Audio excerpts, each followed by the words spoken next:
306페이지에 그 07에 그 유치권이 등장을 했습니다. 그래서 유치권을 한번 보죠.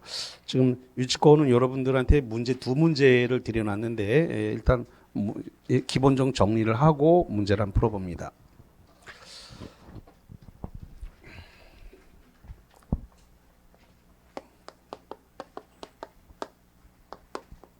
일단 유치권이 성립하려 그러면 타 물건이어야 돼요. 내 물건은 안 돼요. 그래서 일단 타 물건이어야 됩니다.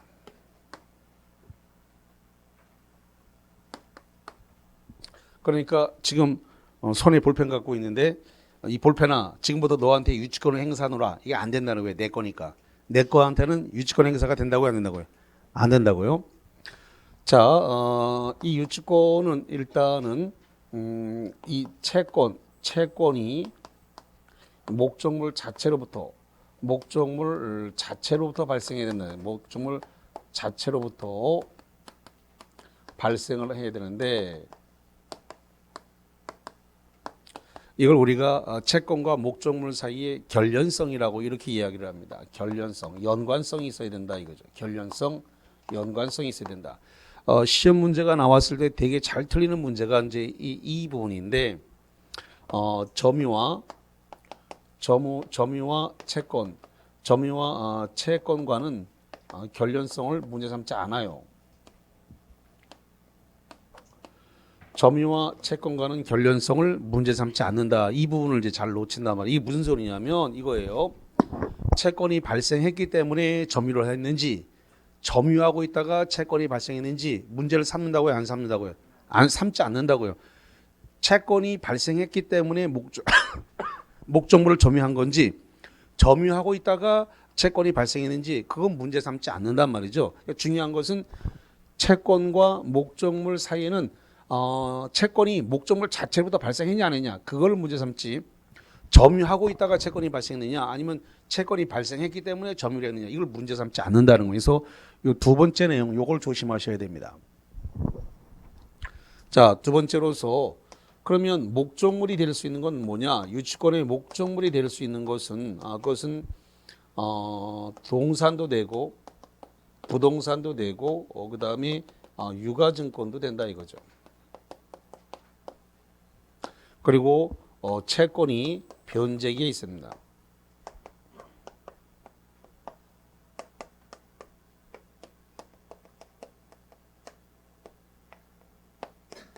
채권이 변제기에 있어야 된다 이거죠. 그 다음에 적법 점유가 계속돼야 된다는 겁니다. 적법 점유가 계속돼야 된다 이거죠. 그럼 이 말을 뒤집어서 이야기하면 불법 점유를 한 상태에서는 유치권이 성립하지 않아요. 불법 점유. 이 불법 점유는 유치권이 성립하지 않습니다.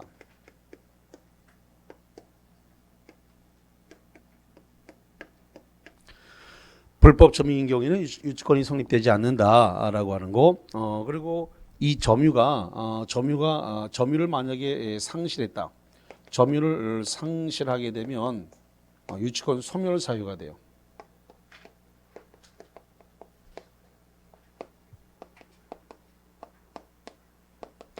점유가 상실되면 유치권 소멸 사유이기 때문에 유치권에서는 점유를 상실하면 안 된다라고 하는 거.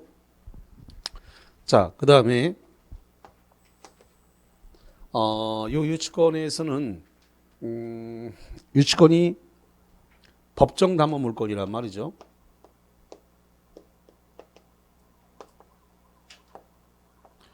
법정 담보 물건인데 특이한 거는 뭐냐 했더니 임의 규정이라는 거예요. 임의 규정. 법정 담보 물건인데 임의 규정이다.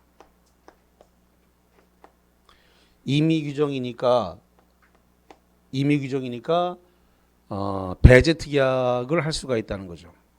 임의 규정이기 때문에. 그래서 유치권이 성립하기 위해서는 유치권 배제 특약이 없어야 돼요. 유치권 배제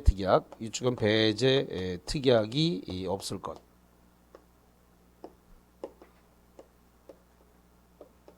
이게 뭐냐면 이런 겁니다.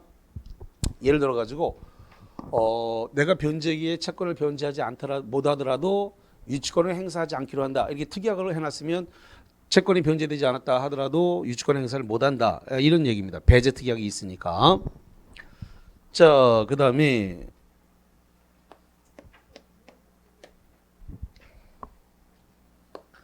유치권에서 인정되는 권리가 5개가 있는데 지금 유치권에서 인정되는 거, 유치권 인정되는 거 일명 경요비 간과가 인정됩니다.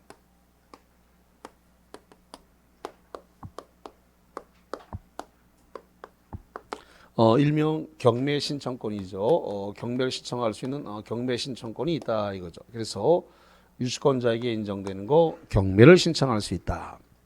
그 다음에 요 유는 유치적 효력이라 그러는데 이 유치적 효력이 뭐냐면 채권이 변제될 때까지 목적물의 인도를 거절할 수 있는 힘을 유치적 효력이라 그래요. 뭐가 변제될 때까지라고요?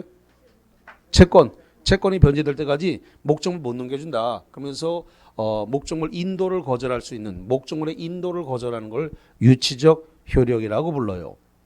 자, 그 다음에 비용 상환 청구권입니다. 비용 상환 청구권으로서 필요비와 유익비 2개 다 달라고 할 수 있어요. 유치권을 행사하면서 들어간 돈이 있다면 그 필요비와 유익비 2개 다 달라고 할 수 있다는 거죠. 그 다음에 간이 변제 충당권인데 이 간이 변제의 충당권은 어디다가 청구를 하냐면 이것은 법원에다가 해야 됩니다. 법원에다가. 이게 팔아서 써도 될까요? 라고 법원에다가 청구해서 법원이 오케이 팔아 쓰세요. 그러면 쓸 수 있는 겁니다. 그래서 간이 변제 충당권 이것은 과실 수취권입니다. 과실 수취권은 채무자가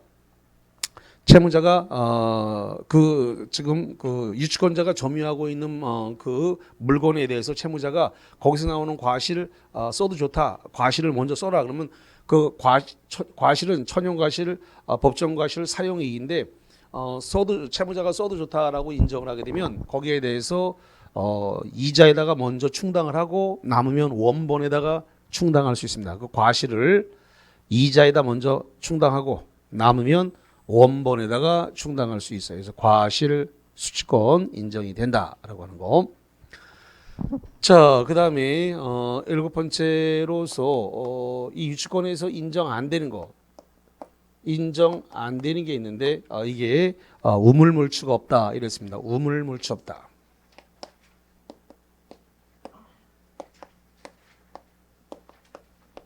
그래서 이게 뭐냐 했더니 이게 우선 변제권인데 우선 변제권이 없다 그러는 거예요.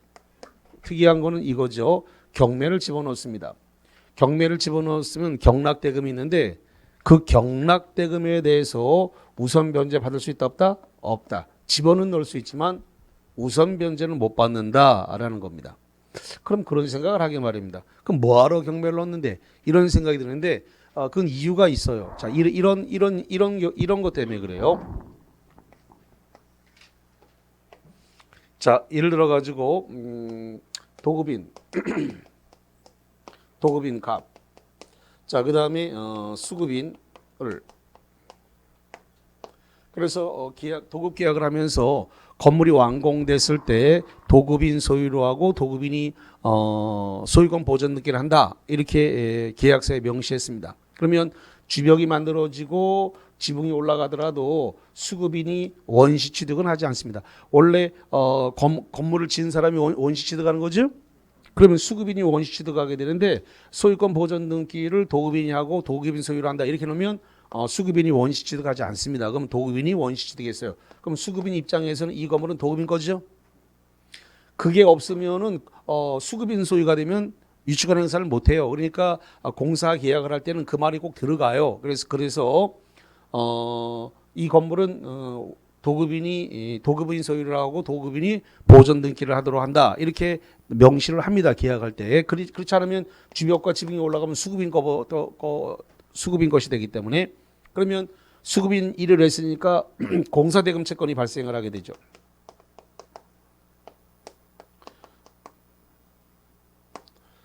그래서 공사가 다 완료가 됐는데 공사가 완료됐음에도 불구하고 공사 대금을 안 주니까 수급인이 이 목적물을 갖다가 점유했습니다. 그러면 채권이 먼저 발생했네요. 채권이 발생하고 점유했네요. 점유했으니까 뭐가 발생했어요? 유치권. 점유하는 순간 유치권이 성립이 됐어요. 왜? 채권이 있고 점유했으니까 유치권이 성립됐네요. 근데 그러면 도급인은 뭐가 되냐면 돈 줘야 될 사람이니까 뭐가 되냐면 채무자가 되는 것이고 수급인은 이제 채권 돈 받을 것이 있으니까 당연히 이제 채권자가 된 겁니다. 채권자가 채무자 보고 돈 달라 그러는데 돈을 안 줘요.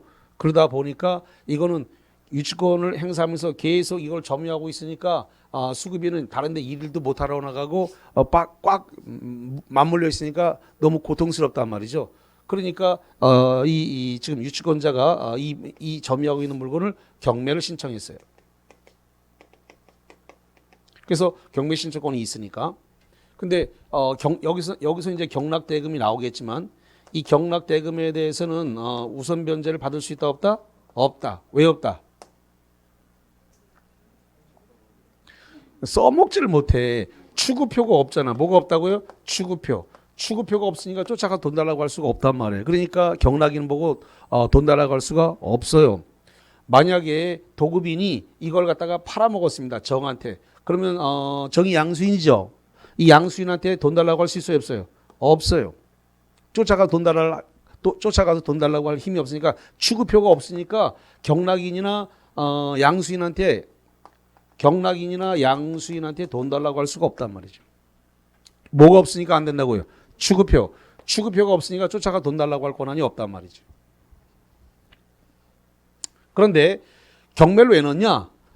경매를 우선 변제권도 없는데 왜 경매를 넣느냐? 그거는 그럼 이제 지금 경락대금을 낸 예를 들어 가지고 병이 냈다고 칩시다. 자, 병이 경락인이에요. 그럼 경락인이 이거를 경락 받을 때 유치권자가 행사하고 있는 공사대금 물어줘야 된다는 걸 알고 들어왔을까요? 모르고 들어왔을까요? 알고 들어왔겠지.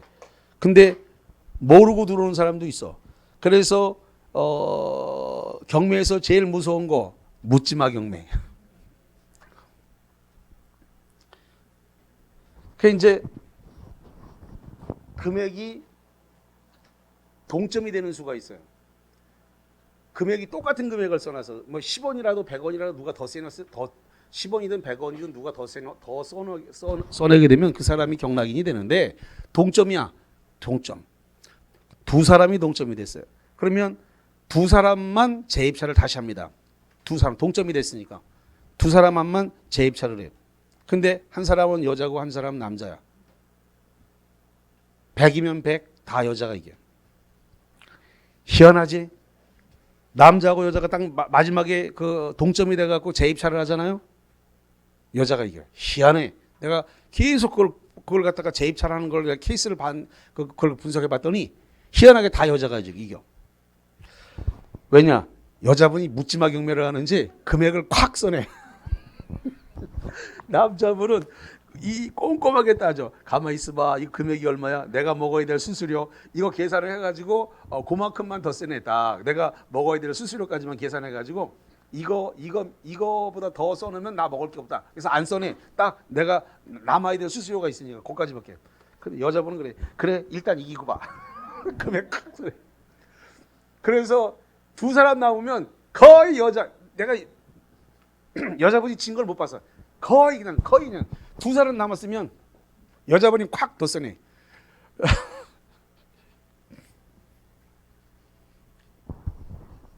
그래서 이 사람이 이제 공사대금을 물어낼 유치권이 성립되어 있으니까 이거 물어줘야 된다는 걸 알고 와요. 그러니까 유치권이 성립되어 있는 경매 물건은 바로 경락이 안 돼요. 금액을 깎아야 되니까. 그러면 금액을 깎는 방법은 어떻게 하면 이거 법원에서 진행하는 겁니다. 경매니까 금액을 어떻게 깎는다? 유찰이 되면 깎이는 거예요. 한 번 유찰하면 30% 깎여요. 그러니까 유치권이 들어있는 건 일단 유찰시키고 봐.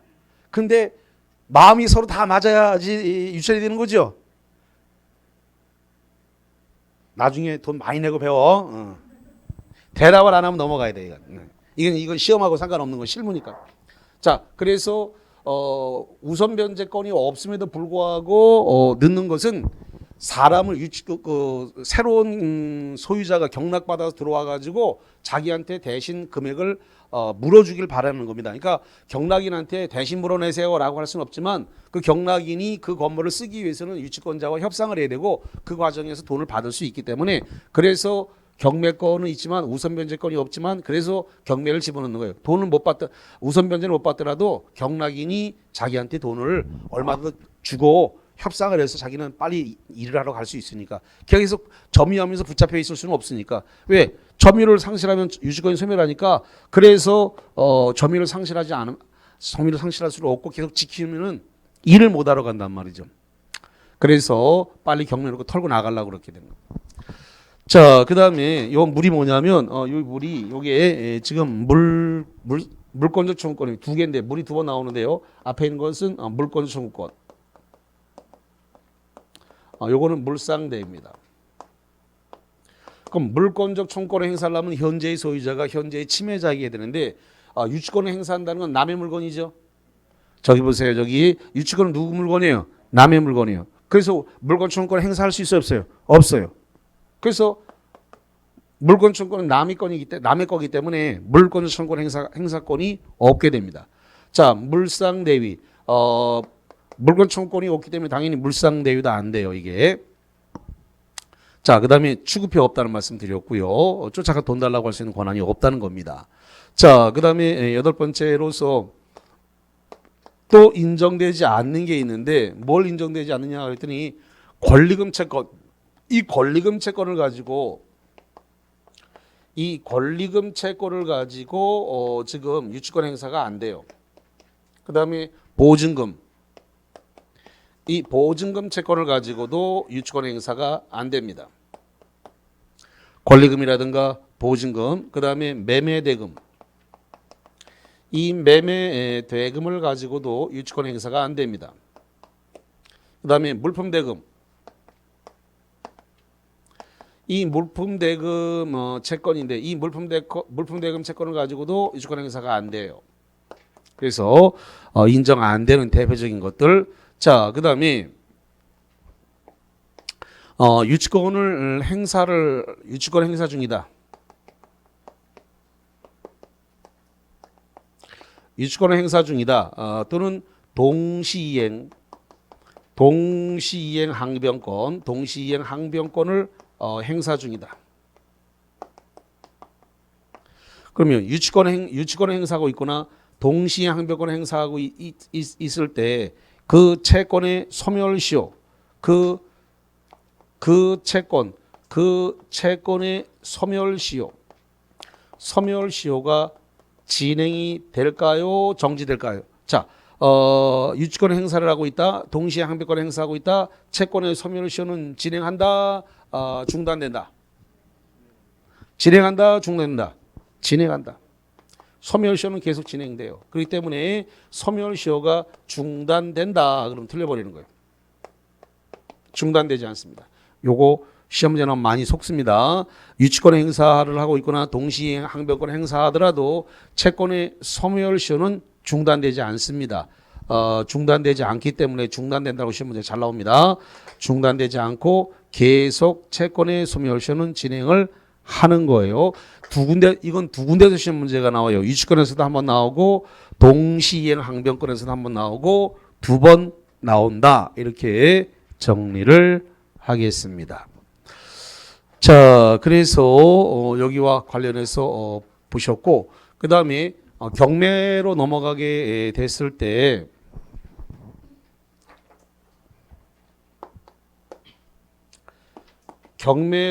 경매가 진행이 됐을 때 지금 저당권이 설정돼 있어요.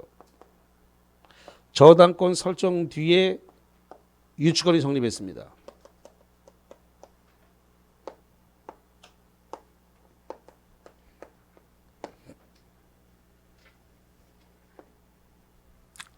자, 저당권 설정 뒤에 그 다음에 유치권이 성립이 됐다라고 하더라도 요 경우는 유치권이 소멸하지 않습니다. 경락으로 유치권은 소멸되지 않아요. 경락에 의해서 경락이 됐다 하더라도 유치권은 소멸되지 않습니다.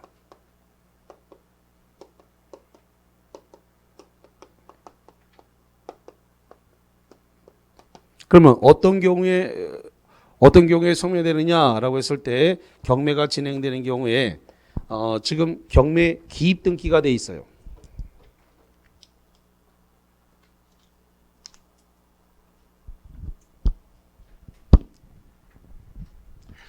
경매 기입 등기.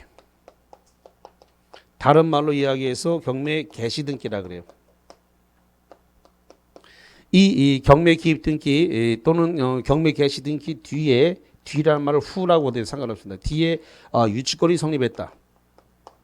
유치권이 성립을 하게 되면 이때 경락이 돼버리게 되면 유치권은 소멸하게 됩니다. 이때 이 유치권자는 경락인에게 대항 못합니다.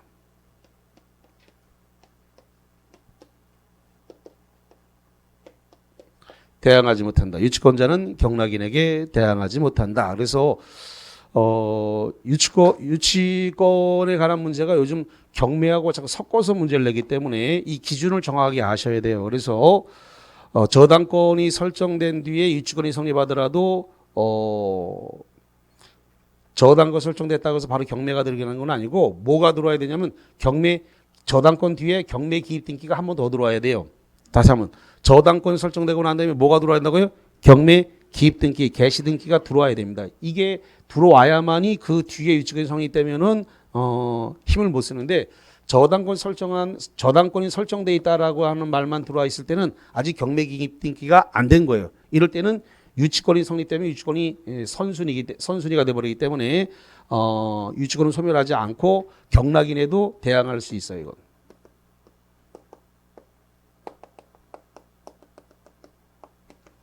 대항할 수 있으니까 채권을 다 변제받을 수 있다. 이런 이야기예요. 이 경우는.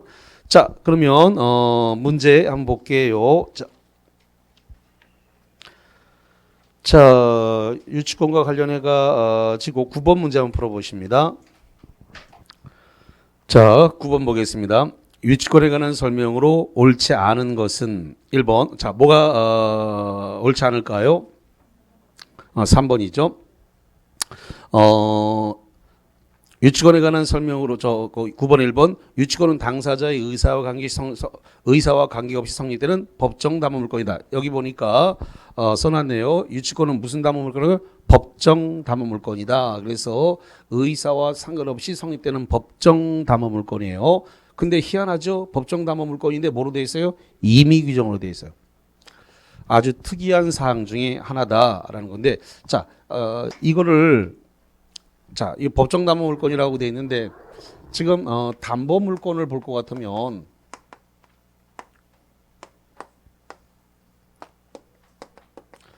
유치권이 있고 그 다음에 저당권이 있고 그 다음에 질권이 이렇게 있는데 유치권 요거 하나만 법정 담보물권이에요. 요거 한 개만 법정 담보물권이 되겠고 요 두 개는 약정 담보물권이에요.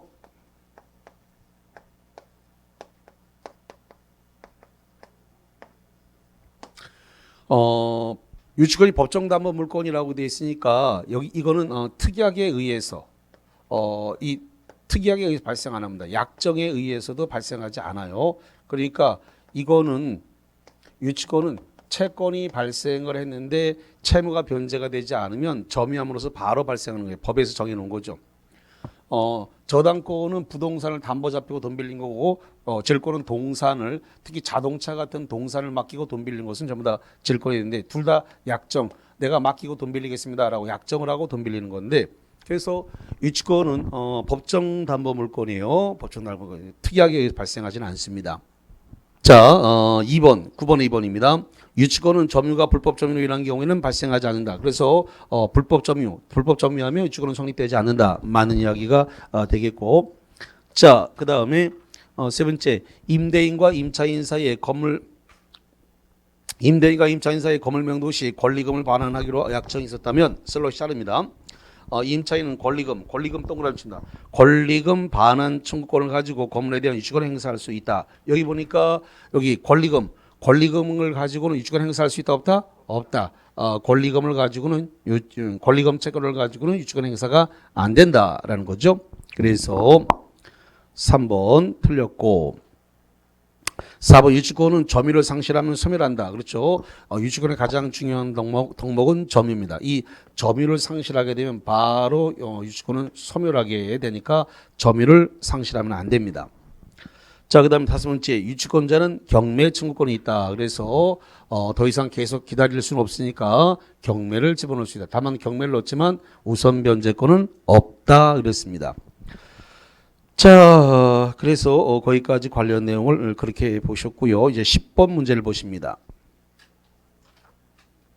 자, 10번 보겠습니다. 유치권에 관한 설명 중 옳은 것은 뭐가 옳습니까? 2번이 옳습니다. 자, 볼까요? 유치권의 행사는 피담보 채권의 소멸시효 진행을 중단한다 그랬는데 여기 그 채권의 소멸시효를 중단된다 그러면 들으면 중단하지 않고요. 계속 진행됩니다. 동시에 항변권 유치권을 행사하더라도 그 채권의 소멸시효는 중단되질 않아요. 계속 채권의 소멸시효는 진행이 됩니다. 중단되지 않으니까 들렸고 2번에 유치권의 불가분성은 그 목적물이 분할 가능하거나 슬롯이 자릅니다. 수개의 물건인 경우에도 인정된다. 자, 인정이 되는데 사례를 한번 들어봐 드릴게요. 어떤 그 연립주택 건설 현장이 그 20개의 연립주택이 건설되고 있습니다. 그래서 그 20개의 연립주택이 이렇게 건설되고 있는 현장에 이 창호 여기 이제 각 이렇게 창호가 이제 이렇게 있을 거란 말이죠. 이 창호가 있는데 이 창호 공사를 위해 가지고 납품을 했습니다. 그래서 공사대금 채권이 있네요. 공사대금 채권이 이렇게 있습니다. 그러면 창호 공사는 20채 전체다 다 했죠. 다시 한번. 창호 공사는 연립주택이 지금 그 20세대가 있었는데 20세대 전체에다가 다 창호 공사를 했을 거 아닙니까? 그렇죠? 예. 이 창호 공사를 갖다가 지금 건설 공사를 해줬으니까 창호 공사를 이 20채 전체를 갖다가 20세대 전체에다가 지금 다 해줬다고요. 그런데 지금 이제 공사대금 채권을 가지고 있는 사람이 이 중에서 어느 한 채만 점유를 했습니다. 어느 한 채만 점유를 했다 하더라도 공사대금 채권은 이 전체에 다 미친단 말이에요. 공사 다 20채 전체 다 해줬으니까. 그럼 거기 2번 나와요. 거기 저기 2번 동그라미 보세요. 유치권의 불가분성은 목적물이 분할 가능하다. 여기 봅니다. 20채니까 전부 다 분할 가능하죠. 20채니까 분할 가능하잖아요. 지금 하나하나 다 분할할 수 있잖아요. 이렇게. 그리고 분할 가능하거나 수개의 물건 20개니까 수개의 물건에 해당되죠. 수개의 물건인 경우에도 뭐 한다고요? 인정된다. 그래서 그 유치권의 불가분성은 나눌 수 없다는 겁니다. 뭐 한다고요? 나눌 수 없다. 그래서 불가분성이라고 하는 것은 나눌 수 없다라고 하는 건데 이것은 지금 거기 나와 있는 것처럼 목적물이 분할 가능하다. 이렇게 한 채, 두 채, 세 채 이렇게 분할 가능해요. 그리고 수개의 물건이에요. 20채니까 수개의 물건입니다. 그런 경우에도 어느 한 개만 점유를 한다 하더라도 그 전체 공사한 것에 대한 공사대금 채권에 뭐 한다고요? 미친다라고 대원 판례가 나와 있어요. 그래서 2번 유치권의 불가분성은 목적물이 분할 가능하거나 수개인 물건의 경우에도 인정된다. 이렇게 되어 있습니다. 자, 그러면 불가분성과 관련해 갖고 이렇게 볼게요. 자, 채권이 5억이라고 해볼게요. 그래서 5억이다. 5억인데 지금 4억 9천만 원, 4억 9,500만 원이 지금 변제가 됐습니다. 그럼 500만 원 남았네. 500만 원 남았는데 500만 원 남았으니까 요거 점유하고 있는 거 풀어달라라고 했을 때 500만 원이 남았다 하더라도 불가분성 때문에 유치권 풀어줄 수 있다 없다? 없다. 아니 물론 그래 그냥 내가 이것만 받고 끝낼게 그럼 끝나는 거지만 아니다. 500만 원까지 다 변제가 돼야만이 내가 유치권 푼다 그러면 500만 원 때문에 불가분성이 적용돼 가지고 나눌 수 없다요. 500만 원이 다 변제될 때까지 유치권을 계속 주장할 수 있다 없다? 있다. 이렇게 되는 거예요. 그래서 그 불가분성 판례에 창호공사를 했다라고 판례가 나와 있어요. 창호공사 20세대를 했는데 어느 한 세대만 점유를 했다. 이 이야기는 제가 지어낸 얘기가 아니라 판례에 그렇게 나와 있어요.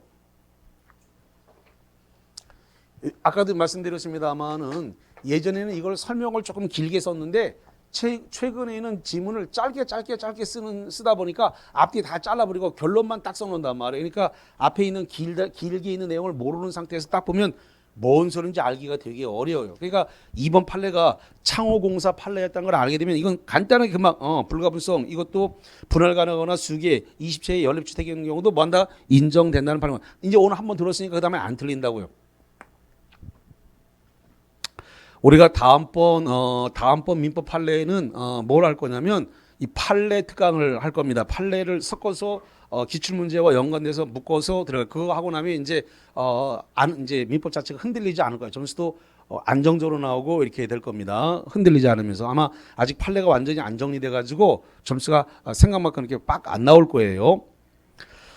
자, 그 11번에 3번 그래서 11번에 2번이 옳다는 10번에 2번이 옳다는 소리고 3번에 전세권자는 목적물의 보존을 위해서 지출한 필요비에 대해서 유치권 행사할 수 있다. 여기 잠깐만. 지금 비용 상한 청구권에 따라서 필요비, 유익비 두 개 다 받을 수는 있는데 다만 유치권에 의해서 들어간 건 다 받을 수 있어요. 근데 시험 문제가 전세권이라고 줬단 말이에요. 뭐라고 줬다고요? 전세권에서는 필요비를 받을 수 있어요, 없어요? 없어요. 유치권에서는 필요비도 받을 수 있지만 전세권, 즉 문제가 3번은 전세권에 의한 필요비로 되어 있어요. 그래서 거기다 유치권 행사한다? 안 됩니다. 유익비에 대해서는 유치권 행사할 수 있지만 필요비는 그건 10,000원, 20,000원, 30,000원 밖에 안 되는 거기 때문에 유치권 행사가 안 돼요. 법관이 바라고 그러는데 그거 없으세요? 내가 줄게. 이렇게 얘기한단 말이에요. 20,000원, 30,000원 갖고 유치권 행사 안 된다니까. 필요비 안 돼. 필요비 갖고 유치권 행사 안 돼. 자, 그 다음에 네 번째, 거기 4번. 임차인의 임대인에 대한 보증금 반환 채권, 보증금 빡 동그라미 치세요. 보증금 반환 청구권으로 임차물에 대해서 유치권 행사할 수 있다. 여기 봅니다. 이번에 이게 물고 나왔네. 보증금. 보증금 채권 가지고 유치권 행사할 수 있다. 있다 없다? 없다. 보증금 채권 가지고 유치권 행사 안 돼요. 아까 고우에서는 권리금이 나왔고 이번에는 보증금이 나왔습니다. 다 안 되는 것들이에요. 그 다음에 5번. 물건을 점유 전에 그와 관련되어 채권이 발생한 후 그 물건의 점유를 취득하는 경우에 유치권이 성립하지 않는다 그러는데 자 여기 봐요. 점유와 채권과는 결련성을 문제 삼지 않기 때문에 채권이 발생하고 난 다음에 점유했는지 점유하고 난 다음에 채권이 발생했는지를 문제 삼지 않으니까 점유와 채권과는 결련성이 없기 때문에 그냥 유치권이 발생하는 거예요. 이거는요. 유치권이 성립을 한다고요. 점유와 채권과는 결련성을 문제 삼지 않기 때문에 유치권은 성립하니까 5번 물건의 점유하기 전에 채권이 발생한 후에 물건을 점유했다. 그럼 채권이 먼저 발생하고 난 다음에 점유했다는 소리죠. 뭐 하고 난 다음에 점유했다고요? 채권이 발생하고 난 다음에 점유했다고요. 취득한 경우에도 유치권은 성립하지 않는다가 아니라 뭐 한다고요? 성립한다니까. 성립해. 점유와 채권과는 결련성을 문제 삼지 않기 때문에 그래서 여기가 시간이 많이 걸린다는 말씀을 드렸습니다. 이거를 이해할 때까지 국어의 문제이기 때문에 국어 능력에 관한 문제이기 때문에 해독하는 데 시간이 많이 걸린다고. 이건 제가 어떻게 못 해드려. 해독에 관한 문제, 국어 능력의 문제이기 때문에 설명을 제가 여러 차례 드렸지만 막상 이걸 해독하는 거는 자기 개인의 국어 능력이 관계되는 거라서 설명 충분히 드렸단 말이에요. 채권이 발생하고 난 다음에 점유했느냐, 점유하고 난 다음에 채권이 발생했냐, 이거는 결련성을 문제 삼지 않으니까 유치권은 어떻게 하든 성립이 된단 말이에요. 점유와 채권과는 문제되지 않기 때문에. 자, 그래서 여기까지 하고요. 쉬었다가 와서 저당권을 보겠습니다.